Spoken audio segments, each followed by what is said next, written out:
Reverse by Black K. Cat. Chapter 38. Laketek.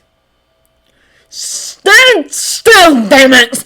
Kurama snarls, taking another swipe with his claws. Like the maddening, frustrating little twerp he is, Obito bounces back with a showy windmilling of his arms, making Kurama miss completely, even though it looks entirely accidental. There's a lot of distressed wailing going on, but Kurama hasn't landed so much as a single hit yet.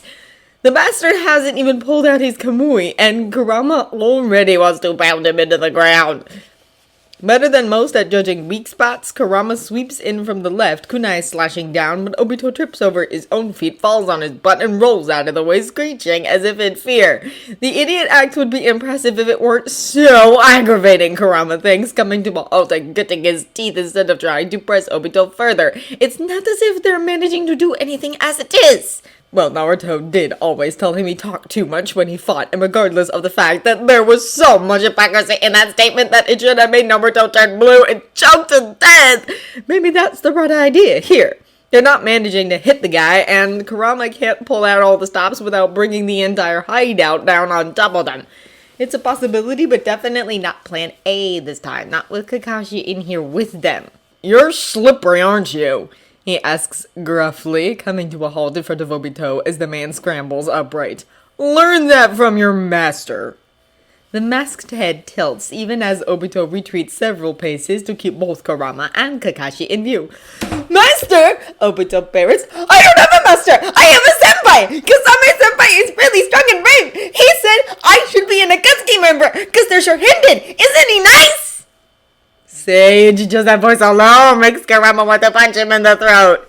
He takes a breath, wrestling his temper under control, and forces his voice above a growl and says, Sure you do. The way I count it, you've got 3 of them. But you'd only know about the one, wouldn't you?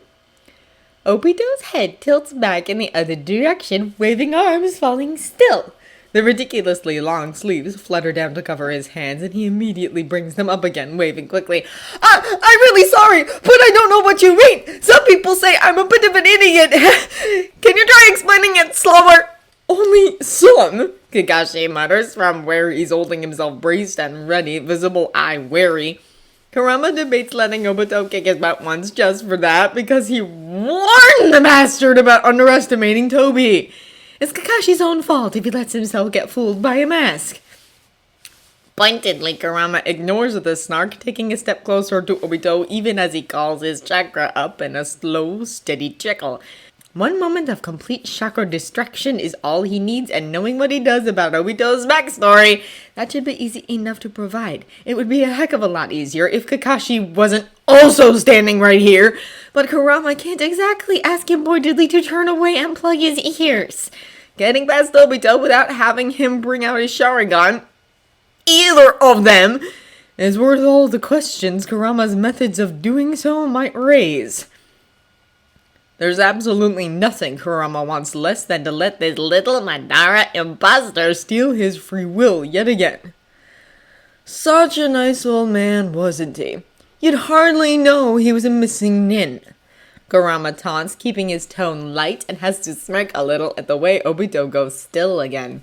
His mind is racing, trying to plan for when Obito does get serious, because that's not really something Kurama can rule out. He hopes that he can hit Obito hard and fast enough to take him out, or at least send him running, but there are no guarantees. There isn't a lot Obito wouldn't do to keep his plan intact at this point. Just the fact that he's here talking about Kisame-senpai means he decided there was a big enough threat for him to come out in the open and fill one of Akatsuki's vacancies. There's a lot of missing nin around here, Obito says, tearfully confused. Do you mean Pain-sama? He's pretty old. The humor isn't anywhere close to enough to hide the way the malice surrounding him darkens, deepens. Kurama breathes it in like the smell of fine wine, can't be bothered to swallow the grin that comes. He's getting to Obito, pissing him off, and maybe that's not the best idea, but Kurama existed for centuries on hatred and rage before the Uzumaki clan and their insane princess came along. A source as strong and steady as Obito is practically turning his head. Personally, I was thinking older. he says, easily stepping forward again, and this time Obito slides back a pace, still not preoccupied, even if he's wary. Been kicking around under here since he left Konoha the first time. Or rather, he was. Died so you could take his place like a good little puppet, didn't he? About time. There's no cute head tilt this time, no exaggerated gestures of confusion. Settled stillness creeping up inside, more of a tell than any before. Kurama wants to laugh because there's no reasonable way he could know all of this, and Obito knows that as well. Only a little more, Kurama thinks, and he'll have an opening. He takes a step to the side. Another, careful and telegraphed as he paces a slow circle around the Uchiha. No need to put him any more on the defensive yet. One easy way to do that, and maybe Kurama should feel guilty for it, but he remembers being dragged out of Kushina's soul, remembers those eyes in the darkness, and can't even begin to summon up that particular emotion. It's getting pretty hard to hit you, he says, and tries to keep it pleasant, but there's a rumbling growl beneath the words that turns them furious and hungry. We're going to need to take drastic measures pretty soon. I'm thinking I should bring the roof down. Maybe a Doton Jutsu or two. Compress the rock. Who knows? Someone down here might end up buried alive. Across the eerie stillness of the lab, Kurama can hear Kakachi's breath catch, can see him falter out of the corner of his eye. He's not the only one. Obito twitches like he stopped himself from looking over at the last moment, and the rise of his chest isn't quite as steady as it was a moment ago. No man to pull you out this time, Madara. Kurama hisses half a testing step forward, and Obito's head jerks back towards him, but he doesn't otherwise move. Perfect. No missing nin to give you back something you lost, he says, quiet, like it's a secret. Or to put that seal right on your heart. A tiny falter. It's not even a step back, just a shift of weight, but it's enough. Swirling chakra condenses at the tip of Kurama's finger, purple and black, and spinning like a hurricane, and he slams more chakra towards his feet as he leaps! Obito reacts, but it's slower than it should be, shocked, caught up in the past and secrets and all the things a stranger shouldn't know, and the miniature Bijudama flies right at his chest! And passes through! His momentum too great to stop. Kurama can't do anything to get out of the way as Obito reappears behind him, whirling around even before his body is fully materialized. There's a spark, a flash of heat, but it's enough of a warning for Kurama to grab for his power, wrap himself in it as the fire hits him. Kurama! He hears Kakashi shout, and there's a crackle, a furious clatter like 1,000 birds chirping. Kurama hits the ground and spins, his chakra eating up the flames around him, and is just in time to see the idiot hurl himself headlong at Obito, Raikiri breathing one hand. Sage, damn it! Doesn't the idiot have any other jutsus? Kurama made a point of mentioning Obito's weakness as Tobi. Intangibility, but an inability to attack when he's using it. Kakashi is doing a good job keeping him on the defensive, but it can't last long. At some point, Obito is going to get fed up with his Tobi act and counterattack. And right now, Kakashi isn't strong enough to face him. Whatever use he can get out of his Migenkyo, it won't be enough to stop Obito before Kakashi kills himself with chakra exhaustion. Taking a breath, Kurama goes slow, skidding across the smooth stone and rising to his feet right underneath Obito as he phases through Kakashi and solidifies again. There's no time for anything fancy, but Kurama doesn't need it. One burst of chakra wreathed with the fire that's second nature to him, fueled by as much anger and frustration as he can put into the blow, and it connects! Obito's head snaps back as he gets caught under the chin, and he goes flagging! That's for Kushina! Kurama says, cracking his knuckles as he straightens, and suddenly Kakashi is entirely focused on him, attention snapping away from Obito as he pushes himself up off the floor. Both of them are watching him, which is not the greatest, but maybe the time for keeping who and what he is a secret has passed. Against Obito, once he gets serious, Kurama's not going to have much of a choice anyway. Kurama, what are you talking about? Kakashi asks slowly and carefully, even as he reaches up to push his Hitayate out of the way. The Kyuubi killed Kushina. The words send a flicker of guilt through him, not so much for Kushina's sake, because he never knew her as anything but a jailer and adversary, but for Naruto's. and for the fact that he grew up without ever knowing his mother, had at this point never even seen her before. Still, Kurama's hardly the only culprit here. Yeah, not quite, he growls, watching Obito whine and flail to his feet, though that mask doesn't move from where it's staring at him. Who do you think pulled him out of her? The seals didn't break during the birth. He took advantage while they were weakened, and he was the one to turn the Kyuubi on Konoha. Kakashi takes a step forward, then stops, his entire body freezing statue still. A sound is wrenched from his throat, low and harsh, and pulled from somewhere deep inside of him, and he presses a hand over his face, takes a breath that rattles audibly, and then lets it drop. That's why Minato-sensei had to sacrifice himself? Why Kushina died? He demands, and the words break halfway through, though with all of Obito's malice in the air, Kurama can't tell if it's with grief or anger. You! That masked face glances in Kakashi's direction for a brief moment, turns away from Kurama to look at the copyman as he hurls forward under the sudden weight of revelations, and Kurama moves! More chakra, balanced and spinning, small enough not to kill them all in a cave-in, but strong enough to blast through flesh, and he hurls it forward like a shuriken, aiming to decapitate. A warping spiral eats it under the darkened air, and Obito says very sharply, You shouldn't know about that!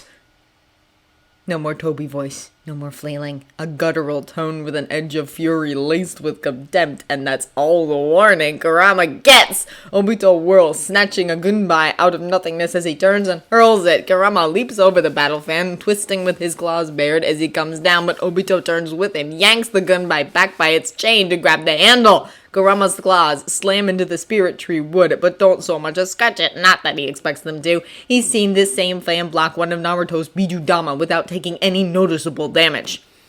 Even in a human body, though, Kurama isn't actually human. His chakra is different. His mind is different. And he has a very, very long time using purely natural chakra behind him. Not ninja techniques. Not what anyone in this world is taught. Not something even Uchiha Obito can match. With a whirl of speed, Kurama sweeps past the man, starting low and rising as he calls his fire without any hand signs or the constraint of a jutsu, unformed and raw. It erupts like a geyser of flame around him, around Obito, as hungry as Amaterasu's black flames, a dark cloth catches like tinder.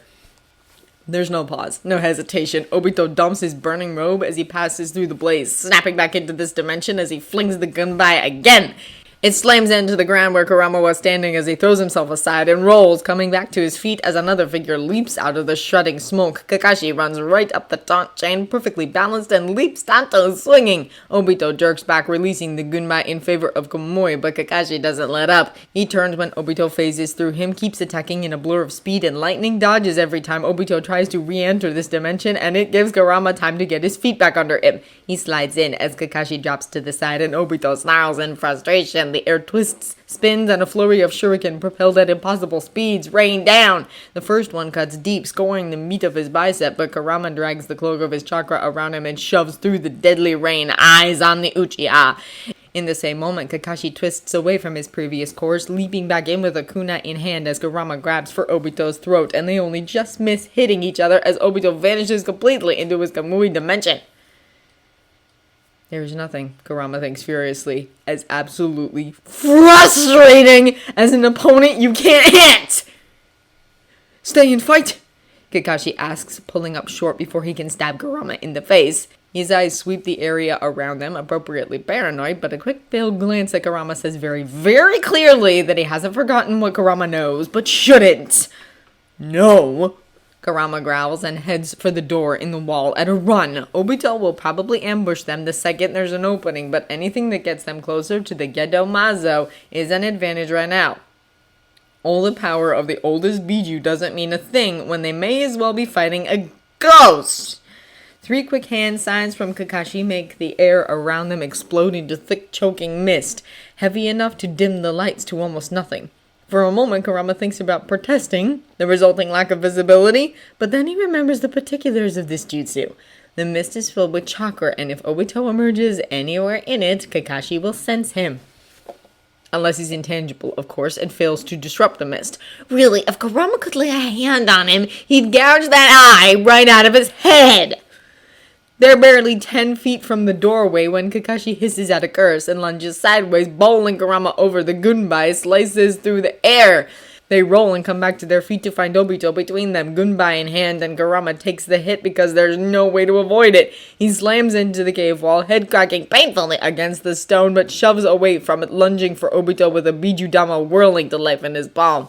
His hand slips through, can't touch, and Kakashi's fireball passes him from the other side. Obito just stands there, malice blazing like a trapped sun, and another warping spiral in the air, a shift, and fire blooms. It blazes out, twisting along the path of Obito's Gamui, and Kurama grabs Kakashi by the back of his flak jacket and leaps clear as the mist is violently burned away. It itches at him, surrendering ground even momentarily, but he sets his teeth, swallows a snarl of pure fury, and drags them both deeper into the muffling darkness. "I hope," Kakashi says as he straightens, faintly winded, "that you have some way to actually hit him?" Kurama hesitates, wavers, but against Obito, using Kamui, it's not like there's a choice. This could go on until he and Kakashi have burned through every last bit of their chakra, while Obito just dodges and offers up lazy counters, waiting for them to tire. Kurama's reserves are vast, and it'll take a while, but against Kamui, he has no doubt it will happen eventually. With the others fighting, they just don't have the time. "I don't," he says, and lifts his head, catching the red-black of Kakashi's open eye and holding his gaze. "But you do." Kakashi catches his meaning instantly, and his eye goes wide. He stiffens, shifts his weight like he's about to take a step back, but catches himself before the sound of a careless footfall can give them away. Then his gaze narrows sharply, mind running with all the implications in a rush, and he takes a breath and nods. "No more secrets?" is what he asks, voice dry with an edge of bite. "Not for much longer, apparently," Kurama counters, huffing, and if he has to scrape broken pieces of Kappinen up off the floor when this fight is over, he's going to be very displeased. "Can you do it?" "Once, maybe." Kakashi takes a deep breath. "Twice if we're desperate." Kurama thinks of Obito waiting by the door, the Gedomazo, above them. Thinks of B and Gyuki, of Shisui and Tenzo, Han and Roshi, Itachi and Jiraiya. For a hit-and-run mission, this is turning into a miniature war. "Believe me, we're desperate," he says gruffly. Obito hasn't quite pulled out all the stops yet, hasn't really tried to kill them. In all likelihood, he's waiting for Zetsu to finish with the others, or Kisame to appear. Fighting Obito alone is hard enough. Add in another person, and it'll be impossible. Even before Obito became the Jubi Jinchuriki in the Fourth War, he was able to face Naruto, Guy, and Kakashi without suffering more than a scratch before Kakashi's Kamui came into play. "One of us?" "Me." It's the best choice. Kurama can survive a lot more than a regular human, and if things go wrong and it takes a while to get him back out, he at least won't die of thirst or starvation in the meantime. "Just keep hitting him, and that'll give me all the openings I need." Kakashi nods, then pauses. His gaze flickers past Kurama towards the door and then slides back. He steels himself visibly and says, "He's using that eye."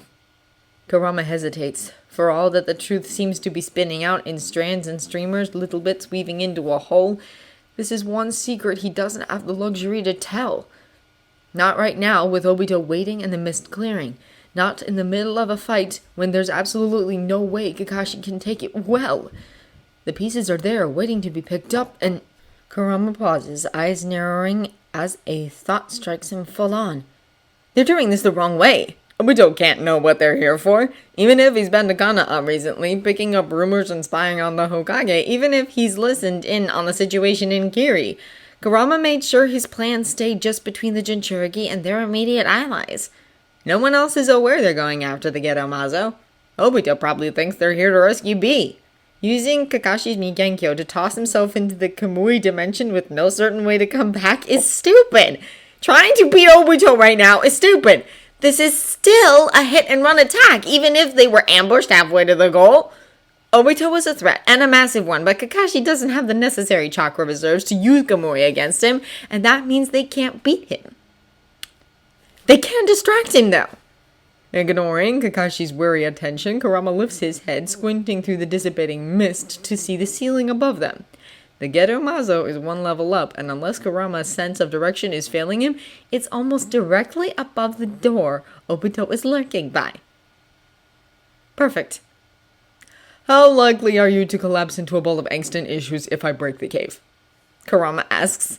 There's a long moment of silence. Kakashi side-eyes it very warily, but gamely reaches for a kunai. I think I can hold off on that until we're outside. You have a plan that doesn't leave one of us probably stranded in an alternate dimension? Kurama bares his teeth and it's almost a grin.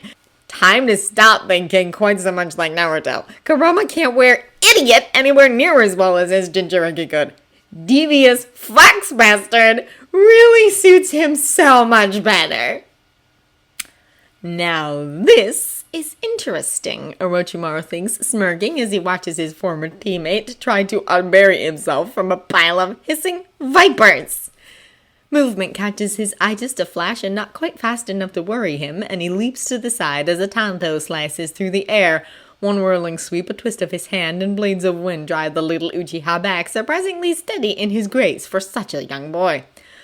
My, he purrs, ducking underneath a spinning ball of lava that slams into the tree beside him.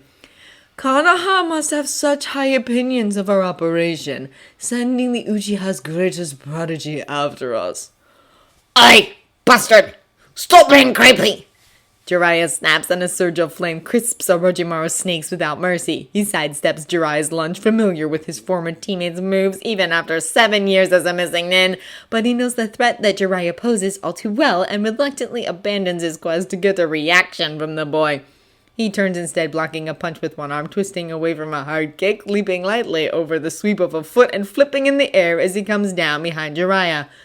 A hand sign, a flare of chakra, and Jiraiya's handful of kunais slam into an earthen wall. Somewhere in the forest, Kakuzu screams for once more pain than fury, and Orochimaru strangles an irritated sigh, all too aware of what pain will say if he lets the fool die when they're supposed to be partners.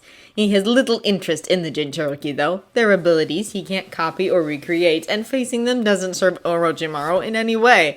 He wants to see Itachi's eyes, wants to see how the genius's Sharingan must be different from any other, and barring that, it's always entertaining to drive Jiraiya into a fit of rage through frustration alone. The entertainment of staying here is well worth the possible punishment if Kakuzu dies. Decided, Orochimaru lets the Doton Jutsu drop back into the earth without using it as cover to retreat. Itachi is stalking forward, Tanto in hand and Sharingan spinning, and Orochimaru can't fight a smirk. It doesn't even try. How? All that power just to face me. How flattering.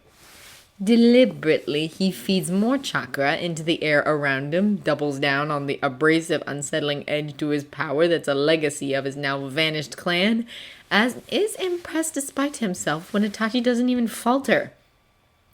Even Copy Nin Kakashi froze when hit with that power. But not this boy. How interesting. Another blow from Itachi's Tanto blurred with speed, and Orochimaru laughs wickedly, drawing Kusanagi. It comes easily to his hand, fits his grip so well, and when he turns it so the edge of his blade meets the flat of the Uchiha's, it shears right through the metal as if it's fine cloth. Instantly, he presses his advantage, lunging close, but Itachi hurls the stump of the sword in his face and ducks, and a spray of senbon fly over his head as Jiraiya presses back. Orochimaru blocks a kick, sidesteps a punch, returns a knife hand strike only to have it caught. A hard wrench on his captured hand and he gives ground, retreats and leaves Jiraiya with nothing but an empty cloak in his hand. It earns him a curse that makes him laugh, dark and amused, but while he's distracted, Itachi whirls in behind him, hands striking like the snakes Orochimaru loves so much.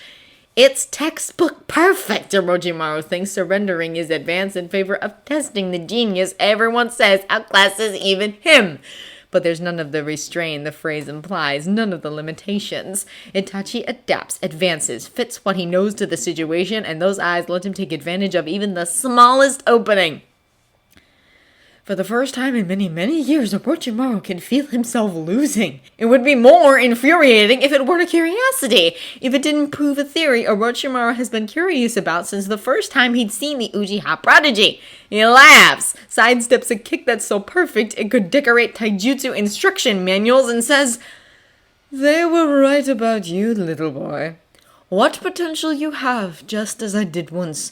Are you curious about what you'll become? Do you want to know the limits of that beautiful power you wield? Cold, steady eyes meet his, and it's a true disappointment when Orochimaru has to drop his gaze or risk getting trapped in a genjutsu. He can't afford such an opening. It makes him remember, though years ago now, he'd watched the book practice. A child then, but incredible. You used to watch me train, Itachi says, and Orochimaru can't help looking back at his face in faint surprise. He hadn't known the boy had noticed him. Red and black eyes meet his unwavering, and Itachi draws a kunai. Orochimaru flicks a glance at it, remembering the kunai trap, the empty room, 24 kunai in the air, and headed for Itachi on all sides. He thought it was some kind of idiocy in an overconfident boy. Instead, it was grace and motion, perfect control of every limb and all surroundings. Had he forgotten that? No power at all, no Sharingan, hardly any more chakra than a Genin might use. Genius indeed, and the thought itches at him oddly somewhere very deep and distant in the back of his mind. Curiosity, he defends lazily, twisting Kusanagi in an easy loop. No real reason to be defensive, but he feels the edges of it even so. Did you expect me to ignore a prodigy? Uchiha Itachi. Those pinwheel eyes don't waver. You were going to save me that time, if I was in danger? Orochimaru's grip tightens on the hilt. Not quite annoyance, but close enough to count, certainly. Much has changed, and that has no bearing any longer. He points out and pretends he doesn't feel the absence of the hitayate on his brow. He's still not used to the lack after so many years wearing it, that's all. Power offers no temptation for you, boy. What about glory? Or are you the incorruptible paragon of your clan, as so many seem to think? Something almost dark slides across Itachi's face before it's buried again. Itachi doesn't answer, but lunges, kunai leading. It's sloppy, if only a little, and Orochimaru feels a flicker of disappointment at having so clearly gotten under the boy's skin even as he swings. Kusanagi takes off his head, and with a whirl of smoke the clone explodes into a flock of screeching crows. Orochimaru leaps back swearing, but it's not far enough. All he can see is inky feathers obscuring wings, hiding any movement around him. Footsteps thud against the ground, too light for an 11-year-old, and he throws himself to the side in a burst of speed. Jiraiya's jutsu scorches across his cheek, leaving the smell of burnt hair behind as he puts distance between them, and sheer instinct has him bringing Kusanagi up just in time to deflect 2 kunai aimed at his throat. A twist, a step, another burst of fire avoided, and Orochimaru decides that maybe this is indeed the best time to see if Kakuzu requires assistance. He dodges swift in his retreat. The earth shudders violently under his feet, throwing him completely off balance, and in the distance a plume of what's either dust or smoke rises. Not from Kakuzu's direction, but behind them, from the base. Duh! Of course! Gallant Jiraiya and brave little Danshi would volunteer to play bait! When he manages to get his feet under him, Jiraiya is on one side, Itachi on the other. Leaving so soon, bastard, Jiraiya demands, dark eyes full of old hurt and deep-seated anger in equal measure. No hate, and Orochimaru knows very well what hate looks like on Jiraiya, but he still can't pick it out. Always the fool, this man. So naively hopeful. So disgustingly kind. Orochimaru had seen him once caught between 3 much older, bigger bullies. Not Jiraiya's bullies, because he was popular, friendly. Orochimaru's tormentors, despised for their pettiness and inferiority, their childish cruelty, and Jiraiya had faced them, yelled at them, defended Orochimaru even when there was no need, when the matter never touched him directly, when they were older, and won, because they outnumbered and outclassed him. Orochimaru doesn't understand, maybe once he did, but sentiment. Foolish, weak, useless sentiment. You don't get to run away this time, Orochimaru, Jiraiya says implacable. Itachi doesn't speak, just watches him with those fascinating eyes. Not from this. Well, Orochimaru's fingers tighten on the hilt of his Jian. Suddenly, boredom doesn't look all that terrible in comparison to the frustration of this!